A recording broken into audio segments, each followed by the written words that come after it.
ओम अज्ञानतिमिरान्धस्य ज्ञानञ्जनशलाकया चक्षुरुन्मिलितं येन तस्मै श्रीगुरुवे नमः। नमः ओं विष्णुपादाय कृष्णप्रेष्ठाय भूतले श्रीमते भक्तिवेदान्त स्वामिनिति नामिने।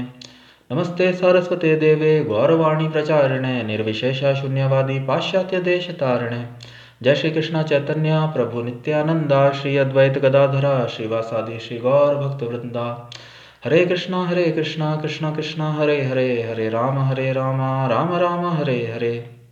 वाञ्छाकल्पतरुभ्यश्च कृपा सिन्धुभ्यैव च पतितनां पावनेभ्यो वैष्णवेभ्यो नमो नमः। सो हरे कृष्णा डियर प्रभु जीज, डियर डिवोटीज, हम लोग भगवद गीता के द्वितीय अध्याय गीता के सार का अध्ययन कर रहे थे। पूर्व सत्र के अंदर हमने 39वें नंबर के श्लोक का अध्ययन किया और थोड़ी चर्चा की, थोड़ी वार्तालाप की। अब हम 40वें संख्या के श्लोक का अध्ययन कर रहे हैं, जो कि बहुत ही भव्य और बहुत ही भगवद गीता का विख्यात व अत्यंत महत्वपूर्ण श्लोक। भगवान श्री कृष्ण जो है अपनी वार्ता को जारी रखते हुए आगे कह रहे हैं, नेहाभिक्रम नाशो अस्ति प्रत्यवायो न विद्यते स्वल्पमपि अस्य धर्मस्य त्रायते महतो भयात्। नेहाभिक्रम नाशो अस्ति प्रत्यवायो न विद्यते स्वल्पमपि अस्य धर्मस्य त्रायते महतो भयात्। नेहाभिक्रम नाशो अस्ति प्रत्यवायो न विद्यते स्वल्पमपि अस्य धर्मस्य त्रायते महतो भयात्। नहीं यह इस योग में अभिक्रम प्रयत्न करने में नाशः हानि अस्ति है, प्रत्यवायः ह्रास न कभी नहीं, विद्यते है स्वल्पम थोड़ा, अपि यद्यपि अस्य इस धर्मस्य धर्म का त्रायते मुक्त करता है, महत महान, भयात भय से। इस प्रयास में ना तो हानि होती है न ही ह्रास, अपितु इस पथ पर की गई अल्प प्रगति भी महान भय से रक्षा कर सकती है। नेहा विक्रम नाशो अस्ति प्रत्यवायो न विद्यते स्वल्पमपि अस्य धर्मस्य त्रायते महतो भयात्। इस प्रयास में ना तो हानि होती है न ही ह्रास, अपितु इस पथ पर की गई अल्प प्रगति भी महान भय से रक्षा कर सकती है। तो तात्पर्य के अंदर स्वामी श्रील प्रभुपाद जी वर्णन कर रहे हैं, कर्म का सर्वोच्च दिव्य गुण है कृष्ण भावनामृत में कर्म, या इंद्र तृप्ति की आशा न करके कृष्ण के हित में कर्म करना। ऐसे कर्म का लघु आरंभ होने पर भी कोई बाधा नहीं आती है, न कभी इस आरंभ का विनाश होता है। भौतिक स्तर पर प्रारंभ किए जाने वाले किसी भी कार्य को पूरा करना होता है, अन्यथा सारा प्रयास निष्फल हो जाता है। किंतु कृष्ण भावनामृत में प्रारंभ किए जाने वाला कोई भी कार्य अधूरा रहकर भी स्थायी प्रभाव डालता है। अतः ऐसे कर्म करने वाले को कोई हानि नहीं होती, चाहे यह कर्म अधूरा ही क्यों न रह जाए। यदि कृष्ण भावनामृत का 1% भी कार्य पूरा हुआ है तो उसका स्थायी फल होता है, अतः अगली बार 2% से शुभारंभ होगा। किंतु भौतिक कर्म में जब तक 100% सफलता प्राप्त न हो तब तक कोई लाभ नहीं होता। अजामिल ने कृष्ण भावनामृत में अपने कर्तव्य का कुछ ही प्रतिशत पूरा किया था, किंतु भगवान की कृपा से उसे 100% लाभ मिला। इस संबंध में श्रीमद् भागवतम में एक अत्यंत सुंदर श्लोक आया है, त्यक्त्वा स्वधर्मं चरणां भुजं हरेर भजन्न पक्को अतपते ततो यदि यत्र क्वा वा भद्रम अभुत अमुष्य किम को वार्था आपतो अभजताम स्वधर्मतः। यदि कोई अपना धर्म छोड़कर कृष्ण भावनामृत में काम करता है और फिर काम पूरा न होने के कारण नीचे गिर जाता है तो इसमें उसको क्या हानि, और यदि कोई अपने भौतिक कार्यों को पूरा करता है तो इसमें उसको क्या लाभ होगा। अथवा जैसा कि ईसाई कहते हैं, यदि कोई अपने शाश्वत आत्मा को खोकर संपूर्ण जगत को पा लेता है तो भी मनुष्य को इससे क्या लाभ होगा। भौतिक कार्य तथा उसके फल शरीर के साथ ही समाप्त हो जाते हैं, किंतु कृष्ण भावनामृत में किया गया कार्य मनुष्य को इस शरीर से विनष्ट होने पर भी पुनः कृष्ण भावनामृत तक ले जाता है। कम से कम इतना तो निश्चित है कि अगले जन्म में उसे सुसंस्कृत ब्राह्मण परिवार में या धनी मानी कुल में मनुष्य का शरीर प्राप्त हो सकेगा, जिससे उसे भविष्य में ऊपर उठने का अवसर प्राप्त हो सकेगा। कृष्ण भावनामृत में समस्त कार्य का यही अनुपम गुण है। तो बहुत ही भव्य श्लोक नेहा विक्रम नाशो अस्ति, नेहा न इहा, ऐसे कर्म में, ऐसे योग में, इस योग में, इहा इस दुनिया में, स्वामी श्रील प्रभुपाद जी लिखते हैं दिस वर्ल्ड, तो न इहा नेहा, न इहा नेहा अभिक्रम नाशो अस्ति, ऐसे योग में, इस योग में प्रयत्न करने से के द्वारा किए गए जो कार्य होंगे उसका कोई नाश नहीं हो सकता, उसका ह्रास नहीं हो सकता। इस प्रयास में ना तो हानि होती है ना ही ह्रास। नेहा अभिक्रम नाश अस्ति, नेहा अभिक्रम, न इहा अभिक्रमा नाशः अस्ति प्रत्यवायः ह्रास, नेहा विक्रम नाशो अस्ति प्रत्यवाय न विद्यते, सुअल्पम स्वल्पम स्वल्पम अपि अस्य धर्मस्य स्वल्पम, थोड़ा सा भी कार्य इस प्रकार किया गया, थोड़ा सा भी कार्य इस चेतना से, इस भावना से, कृष्ण भावनामृत भावना से किया गया कार्य, स्वल्पम अपि अस्य धर्मस्य त्रायते महतो भयात्। तो सर्वप्रथम भगवान श्री कृष्ण ने अर्जुन जी को आत्म की प्रकृति में वर्णन किया, जिसको भगवान ने सांख्य कहकर संबोधित किया। और फिर भगवान श्री कृष्ण ने अर्जुन जी को कहा कि बुद्धि योगे तु ये माम शृणु। पूर्व श्लोकों के अंदर हमने देखा है अर्जुन, अब मैं तुम्हें बुद्धि योग, बुद्धि से युक्त होकर, बुद्धया युक्तयो पार्थ कर्म बंधम प्रहास्यसि, मैं तुम्हें बुद्धि योग के बारे में बताने जा रहा हूँ। कर्म को करने के गुण, कर्म को करने का क्या गुण होना चाहिए, कर्म के पीछे की भावना क्या होनी चाहिए। और भगवान श्री कृष्ण ने कहा सुखे दुखे समय कृत्वा लाभा लाभो जया जयो, सुख दुख लाभ हानि जय पराजय की चिंता किए बगैर युद्धाय युजस्व, केवल युद्ध करने के लिए कार्य करो, परमेश्वर की संतुष्टि के लिए। और इससे क्या लाभ होगा, ऐसे कर्म को, बुद्धि योग में किए गए कर्म को, यदि तुम ऐसे ज्ञान से कर्म करोगे तो तुम कर्मों के बंधन से अपने को मुक्त कर सकते हो। बुद्धया युक्तो यया पार्थ कर्म बंधम प्रहास्यसि, तो पूर्व श्लोकों के अंदर भगवान श्री कृष्ण ने वर्णन किया। अब आगे भगवान श्री कृष्ण और अधिक लाभ बता रहे हैं। भगवान श्री कृष्ण स्वयं और अधिक लाभ का वर्णन कर रहे हैं। भगवान श्री कृष्ण बोल रहे हैं कृष्ण भावना मृत में किए गए कार्यों का कोई भी हानि नहीं होती, उसका कोई ह्रास नहीं होता। भौतिक जगत में हम देखते हैं, भौतिक स्तर पे यदि हम कोई भी कार्य, स्वामी श्रील प्रभुपाद जी तात्पर्य के अंदर वर्णन कर रहे हैं, भौतिक स्तर पे किया गया कोई भी कार्य या प्रारंभ किया गया कोई भी कार्य यदि हम उसे पूर्ण नहीं करते तो उसका पूरा का पूरा कार्य जो है वो निष्फल हो जाता है, उसका कोई परिणाम नहीं मिलता है। यदि हम भौतिक स्तर पे कोई भी कार्य चालू करके यदि उसको ख़त्म ना करें, उसको पूर्ण ना करें, तो उसका परिणाम, मनुष्य को उसका परिणाम नहीं मिलता। भौतिक जगत में अपनी कामना पूर्ति करने के लिए, यदि हम शिक्षा प्राप्त करने के लिए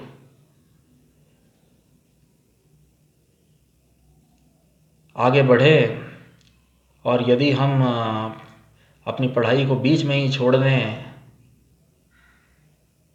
तो हमें उसका कोई लाभ, पूरा का पूरा जो कार्य है वो निष्फल हो जाता है। स्वामी श्रील प्रभुपाद जी बता रहे। तो ऐसे अनेक उदाहरण लिए जा सकते हैं। वह समस्त भौतिक कार्यों को इस प्रकार समझा जा सकता है कि भौतिक स्तर पे किए गए कार्यों को यदि पूर्ण ना किया जाए तो वह कार्य जो होता है वो निष्फल हो जाता है, उसका नाश हो सकता है या उसका ह्रास हो सकता है, या उसका पूर्णतया नाश भी ना हो तो उसका ह्रास, उसके परिणाम में कमी आ सकती है। परंतु कृष्ण भावना मृत या कृष्ण की संतुष्टि के भाव से किए गए कर्म, परमेश्वर की संतुष्टि के भाव से किए गए कर्म योग में, कर्मों के द्वारा परमेश्वर को संतुष्टि, इसीलिए उसे योग, कर्म योग, बुद्धि योग, ऐसी बुद्धि से, ऐसी चेतना से किए गए कर्मों का कोई ह्रास नहीं होता, उसका कोई ह्रास नहीं होता, उसका कोई नाश, उसका विनाश संभव नहीं है। और स्वामी श्रील प्रभुपाद जी तात्पर्य की शुरुआत में ही लिख रहे हैं, कर्म को करने का यह दिव्य गुण है। पूर्व श्लोक के भी तात्पर्य में स्वामी श्रील प्रभुपाद जी ने कहा, बुद्धि योग जो है वो हमारे द्वारा संपन्न कार्य का दिव्य गुण है। और इस तात्पर्य के अंदर भी स्वामी श्रील प्रभुपाद जी ने शुरुआत की, कर्म का सर्वोच्च दिव्य गुण है कृष्ण भावनावृत्त में कर्म, या इंद्र तृप्ति की आशा ना करके कृष्ण के हित में कर्म करना। अपनी इंद्रिय तृप्ति के लिए कार्य ना करके अपनी भौतिक इंद्रियां, भौतिक मन, विवेक, स्थूल इंद्रियां व सूक्ष्म इंद्रियां, जो कि बद्ध अवस्था में अज्ञानता व मोह को प्राप्त है, तो उनकी संतुष्टि के लिए कार्य ना करके कृष्ण की संतुष्टि के लिए किया गया कार्य, कृष्ण भावनामृत के कार्य में कोई भी हानि नहीं होती, उसका कोई नाश नहीं हो सकता, उसका कोई ह्रास नहीं हो सकता, अपितु इस पथ पर की गई अल्प प्रगति भी महान भय से रक्षा कर सकती है। स्वामी श्रील प्रभुपाद जी उदाहरण श्रीमद् भागवतम के अंदर अजामिल, एक ब्राह्मण जिन्होंने बहुत ही उच्च कुल में, एक ऐसे व्यक्ति अजामिल जिन्होंने ब्राह्मण कुल में, बहुत ही उच्च कुल में जन्म लिया था और बाल्यकाल से वे परम भगवान नारायण विष्णु की संतुष्टि के लिए अपने कर्म, अपने स्वधर्मों का निर्वाह कर रहे थे, परंतु किसी कारणवश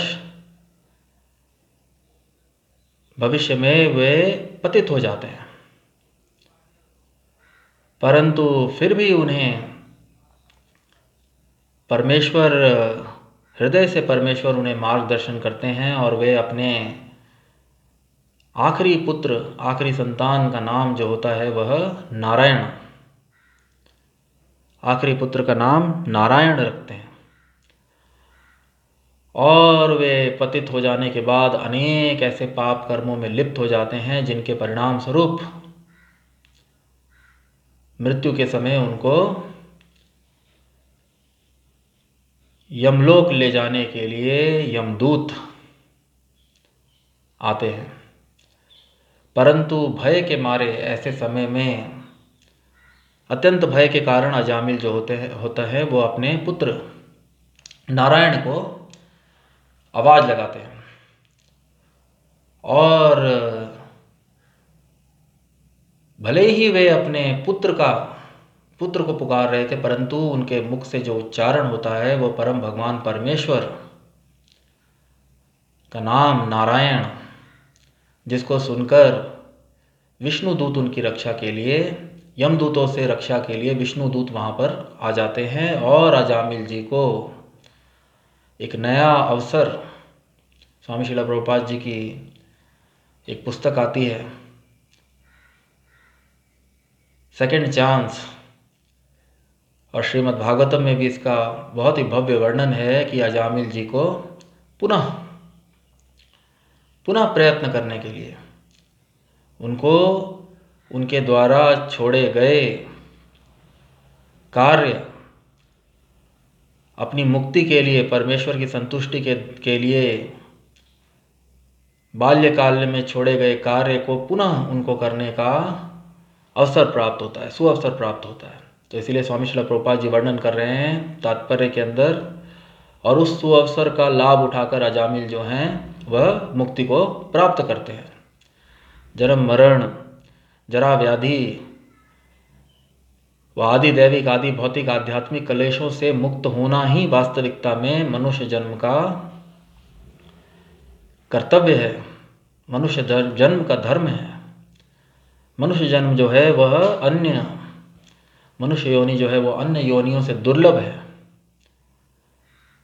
और मनुष्य योनि के अंदर जो चेतना है वो अत्यधिक विकसित है। इस विकसित चेतना का लाभ उठाकर मनुष्य अपनी मुक्ति के लिए, परमात्मा की संतुष्टि करके व्यक्ति अपनी मुक्ति के लिए कार्य कर सकता है। वह जन्म मृत्यु जरा व्याधि और आदि दैविक आदि भौतिक आध्यात्मिक कलेशों से मुक्त होकर शाश्वत जीवन, परम भगवान परमेश्वर की सेवा में शाश्वत दिव्य सच्चिदानंद जीवन को प्राप्त कर सकता है।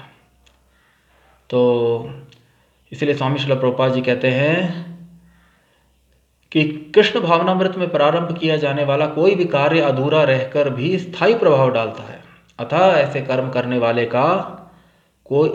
को कोई हानि नहीं होती, चाहे यह कर्म अधूरा ही क्यों न रह जाए। यदि कृष्ण भावनामृत का 1% भी कार्य पूरा हुआ है तो उसका स्थायी फल होता है, अतः अगली बार 2% से शुभारंभ होगा, किंतु भौतिक कर्म में जब तक 100% सफलता प्राप्त न हो तब तक कोई लाभ नहीं होता। तो कृष्ण भावनामृत में जो किए गए कर्म होते हैं, यदि वे कुछ प्रतिशत ही पूर्ण हों, परंतु मनुष्य को वह दोबारा उनको करने का अवसर प्राप्त होगा। इसलिए भगवान श्री कृष्ण इसका वर्णन कर रहे हैं, नेहा अभिक्रमा नाशो अस्ति प्रत्यावायो न विद्यते। ना इसका नाश हो सकता है, ऐसी भावना से किए गए कर्मों का ना नाश हो सकता है, ना उसका ह्रास हो सकता है। और मनुष्य यदि ऐसे कर्म बीच में पूर्ण हुए बगैर रह भी जाएं, यदि व्यक्ति कृष्ण भावनामृत में कार्य करे और वह पूर्ण सफलता को प्राप्त ना कर सके, तब भी उसे पुनः इस कार्य को पूर्ण करने का उसे अवसर प्राप्त होगा। और श्रीमद् भागवतम से स्वामी श्रील प्रभुपाद जी बहुत ही भव्य उल्लेख लेकर वर्णन करते हैं, जहाँ पर नारद मुनि अपने व्यासदेव जी को, श्रील व्यासदेव जी को वर्णन कर रहे हैं। नारद मुनि उनको समझा रहे हैं, त्यक्त्वा स्वधर्मम चरणाम भुजेर हरेर। यदि कोई व्यक्ति त्यक्त्वा स्वधर्मम, यदि कोई व्यक्ति अपने स्वधर्म,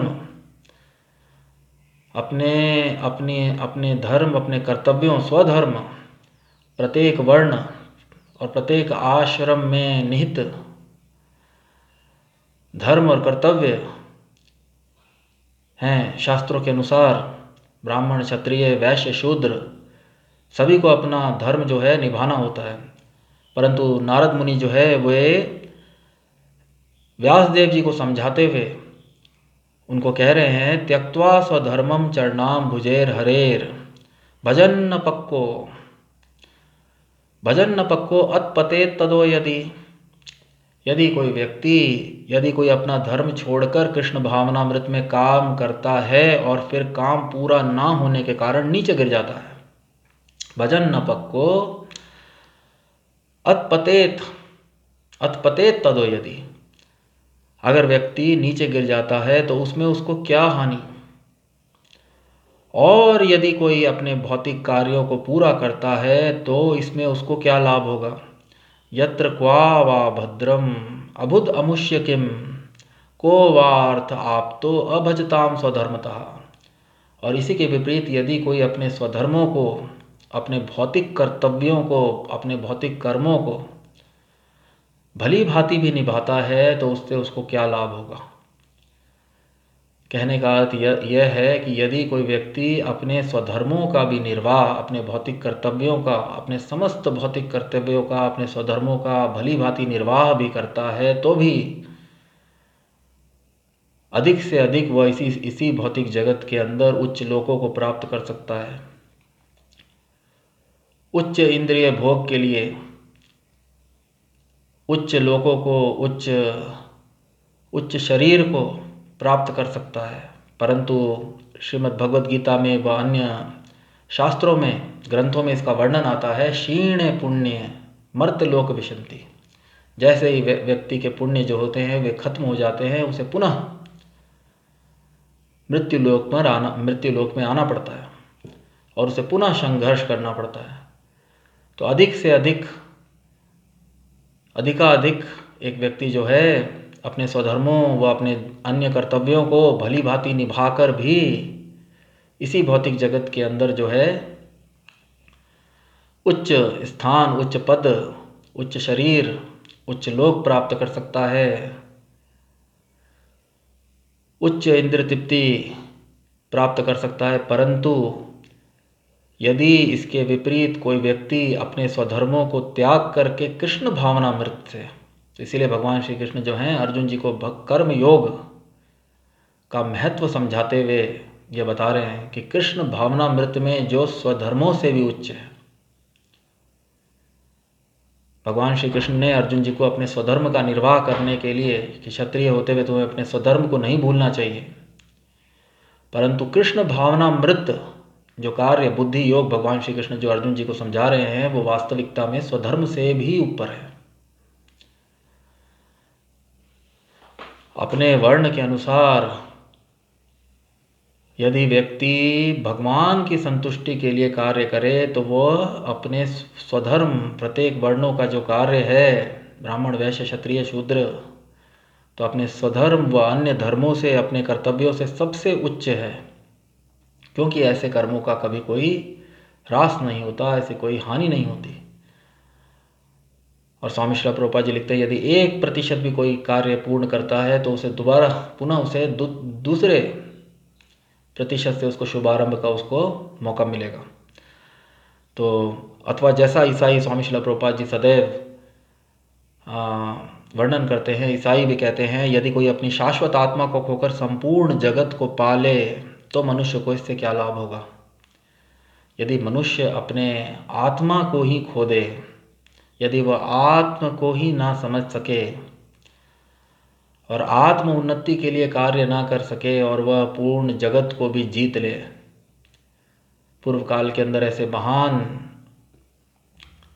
राजा महाराजा हुए जिन्होंने संपूर्ण पृथ्वी के साम्राज्य को अपने युद्ध कौशल से, अपने बल से, अपनी शक्ति से उन्होंने प्राप्त कर लिया, परंतु वे सब भी मृत्यु के समय जो थे अत्यंत कुंठ में, अत्यंत मानसिक व्याधि में थे, क्योंकि वे ये नहीं जानते थे कि उनका आगे भविष्य मरणोपरांत और मृत्यु के समय वो अपनी समस्त जीती हुई संपत्ति,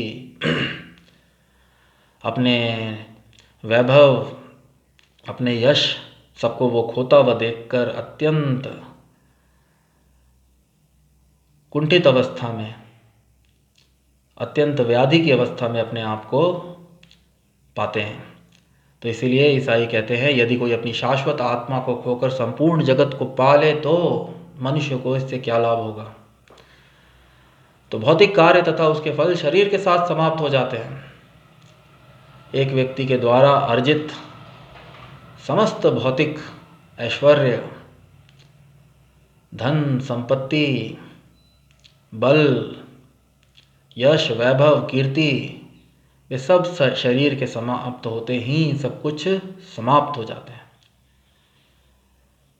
मृत्यु, जैसे ही मनुष्य मृत्यु को प्राप्त होता है उसको इस संसार में बुला दिया जाता है और उसके द्वारा अर्जित समस्त भौतिक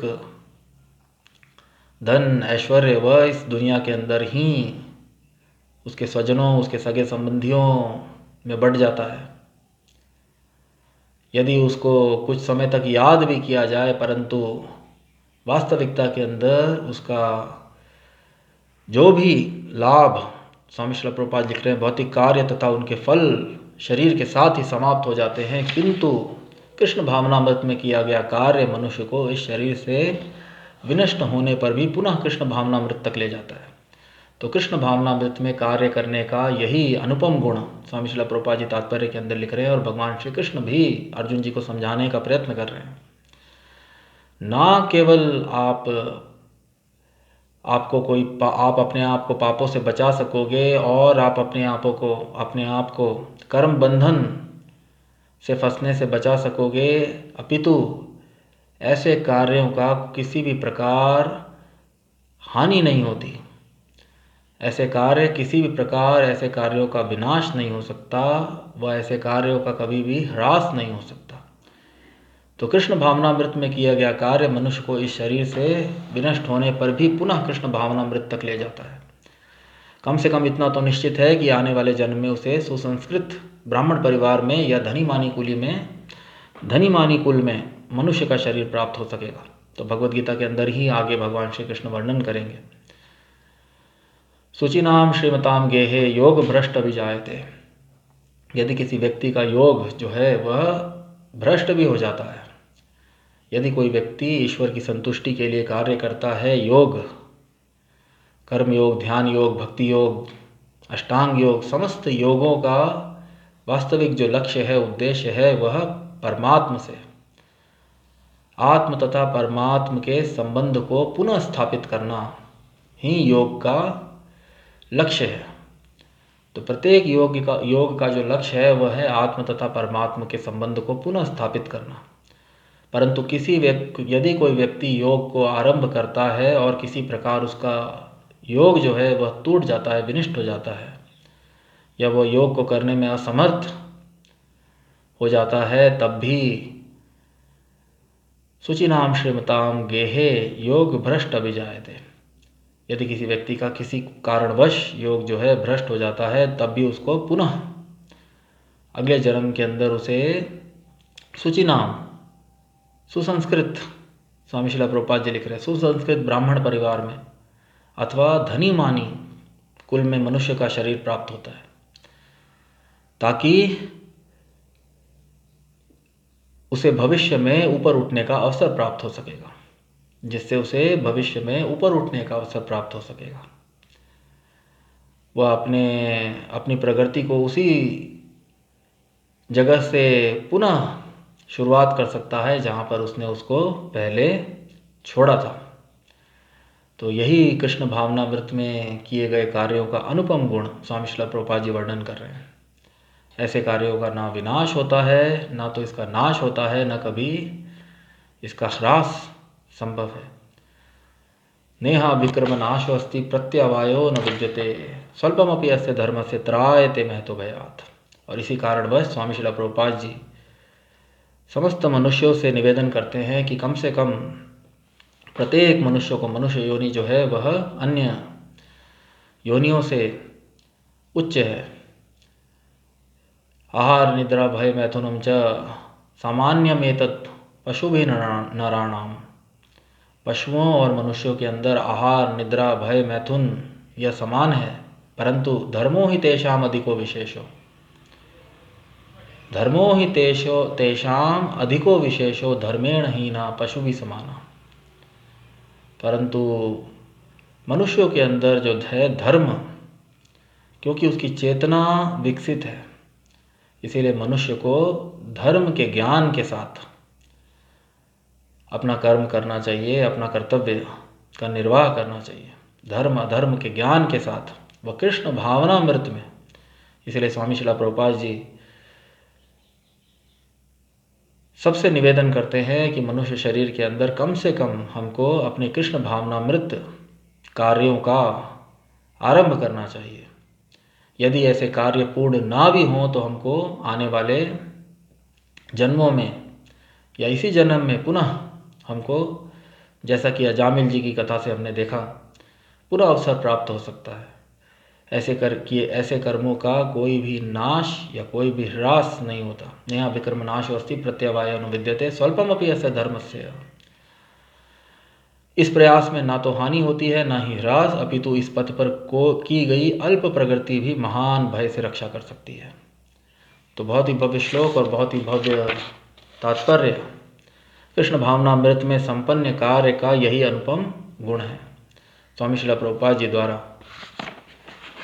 तो इस सत्र को मैं यहीं पे समाप्त करना चाहूँगा। आने वाले सत्र के अंदर हम 41वें संख्या के श्लोक पर का अध्ययन करेंगे व थोड़ी बहुत वार्तालाप करेंगे।